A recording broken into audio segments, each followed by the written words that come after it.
Estresse oxidativo, radicais livres, espécies reativas são termos muito citados na literatura e na área da saúde. E é comum a gente pensar que quando a gente fala em estresse oxidativo, imaginar algo abstrato e longe da prática clínica. Mas o que eu quero mostrar nesse vídeo é que esse é um tema que está muito ligado à fisiologia do folículo capilar, ao envelhecimento, à inflamação do couro e até mesmo à pigmentação do fio. Antes de tudo, meu nome é Laura Yellow, eu sou farmacêutica, sou mestre. E aqui nesse canal a gente vai ver muitos assuntos sobre estética, tricologia, obviamente tudo sempre embasado na ciência.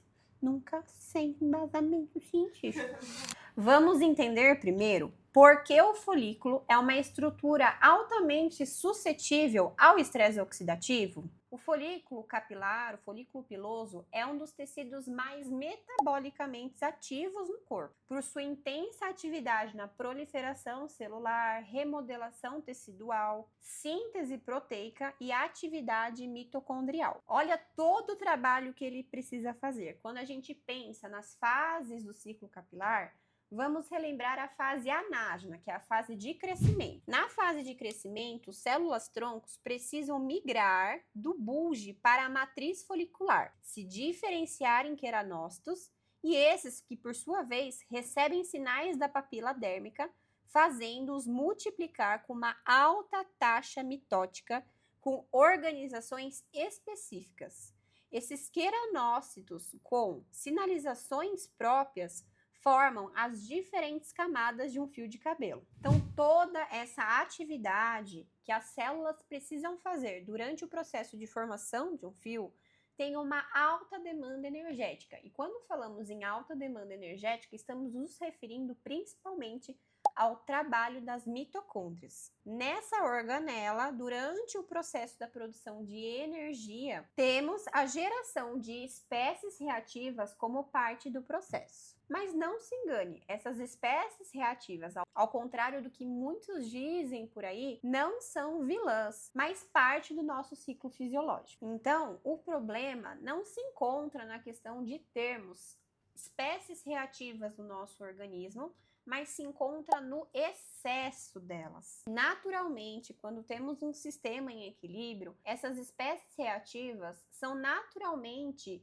neutralizadas pelo nosso sistema antioxidante interno. Mas quando somos expostos a situações de mais estresse, e vamos citar as fontes já, nós podemos ter um excesso de espécies que o nosso próprio sistema não consegue dar conta de neutralizar. E é aí que entra uma questão de desequilíbrio e o que chamamos de estresse oxidativo. Então, só para ressaltar aqui, temos sistemas antioxidantes muito bem organizados que combatem essa situação de estresse no nosso corpo. E algumas enzimas importantes são a superóxido dismutase, a catalase, a glutationa e temos outras também envolvidas em outros compartimentos. O estresse oxidativo não significa só que o corpo está produzindo muitos radicais livres, mas que houve também um desequilíbrio do nosso sistema que protege contra esse estado.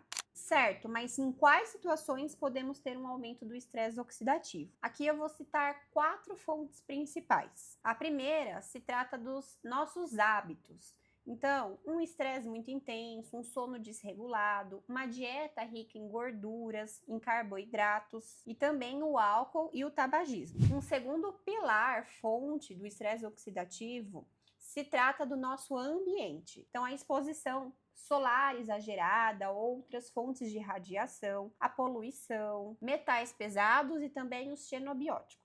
Além dos nossos hábitos e dos nossos ambientes, doenças também podem colaborar para o nosso estresse oxidativo. E aqui temos agentes quimioterápicos, doenças inflamatórias, dislipidemias, resistência insulínica e diabetes. E além dos processos patológicos, o nosso próprio ambiente endógeno, fisiológico, também pode estar contribuindo para essa questão dos radicais livres, como já falamos, a atividade mitocondrial, reações enzimáticas e o nosso próprio envelhecimento, que vai diminuindo o potencial do nosso sistema antioxidante interno. Agora que a gente já sabe o que é o estresse oxidativo e quais são as principais fontes, A gente vai citar aqui quais são os principais alvos desse processo e temos 4 principais. A primeira é a peroxidação lipídica. Um dos alvos, então, são os lipídios que compõem as membranas das células da papila dérmica, da matriz folicular e também das bainhas foliculares. A oxidação desses lipídios de membrana altera a fluidez desta membrana, também dificulta a interação dos receptores, comprometem a comunicação celular e isso pode gerar uma sinalização inflamatória. Um segundo alvo, além dos lipídios, são as proteínas estruturais e funcionais. A oxidação, por exemplo, de enzimas que participam ativamente do processo de proliferação celular e da manutenção da fase anágena podem ser altamente comprometidas com essa oxidação. Esse processo em aminoácidos mais sensíveis, como cisteína e metionina, podem alterar a conformação e a função dessas proteínas. Em nível capilar, isso altera diretamente e profundamente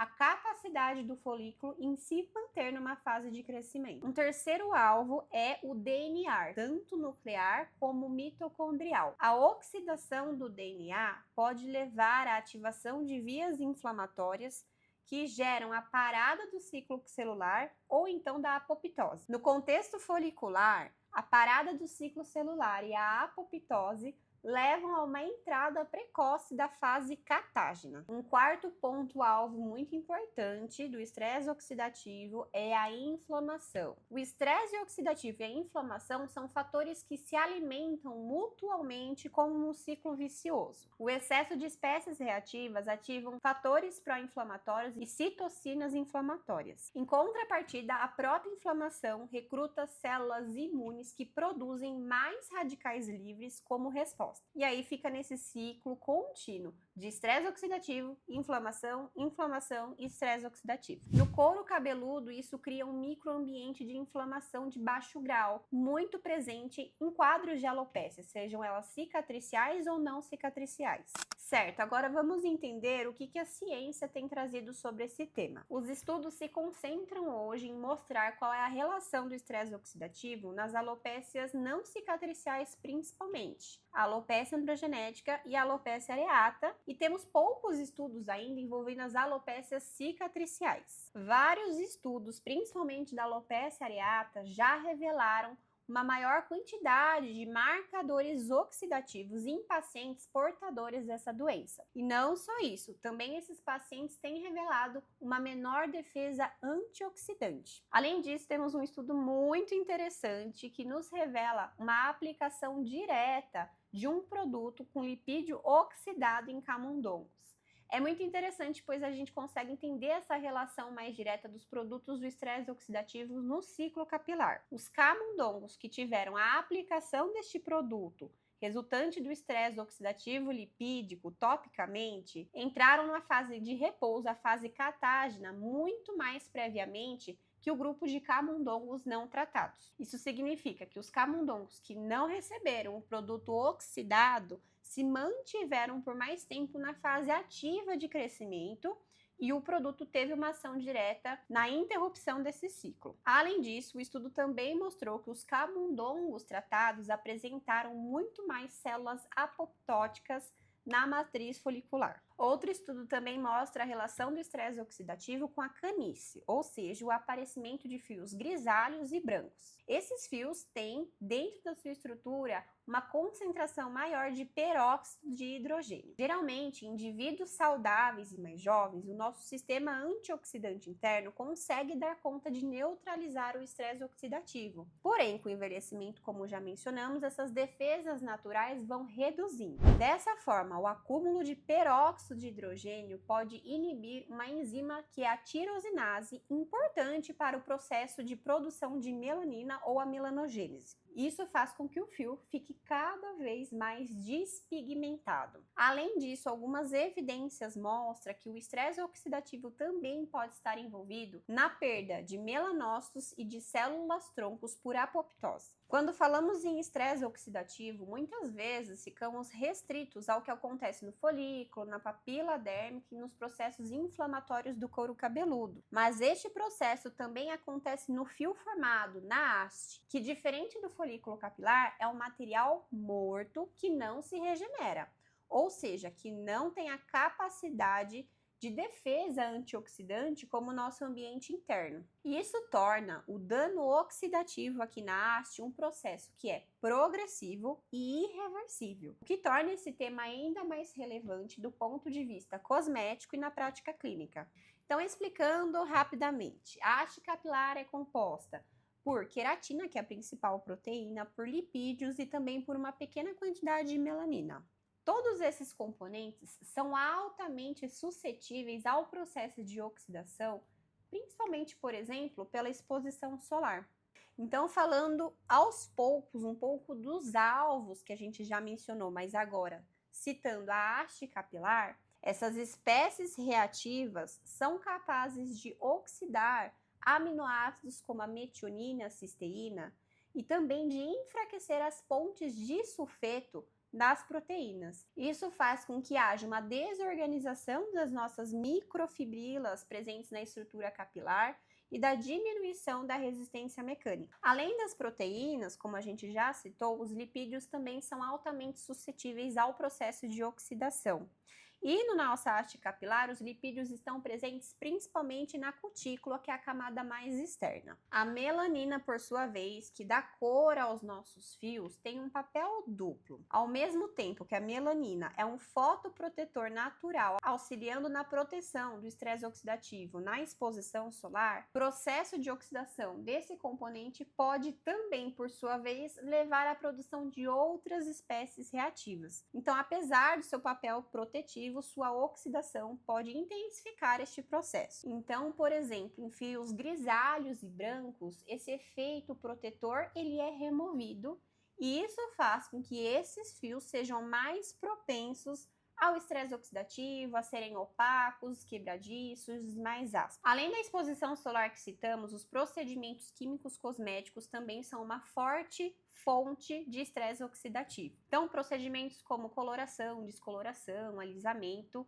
possuem em sua composição agentes oxidantes como peróxido de hidrogênio. Esses agentes promovem uma oxidação intensa da melanina e das proteínas, gerando uma grande quantidade de espécies reativas dentro da haste. Embora sejam procedimentos que, do ponto de vista de ação, são efetivos, eles deixam um rastro oxidativo acumulado, resultando na perda de elasticidade, brilho, quebra e na suscetibilidade para novos danos. Temos uma questão que, como falamos, a haste é um material morto, então ela não tem sistemas antioxidantes capazes de combater todo esse estresse. Por isso, neste caso, nós dependemos da ação cosmética de agentes antioxidantes para tentar reduzir e prevenir esses danos e também da proteção contra a radiação UV. Diante de tudo isso que conversamos, surge a pergunta sobre o papel e a ação dos antioxidantes. E aqui temos que ter muita cautela.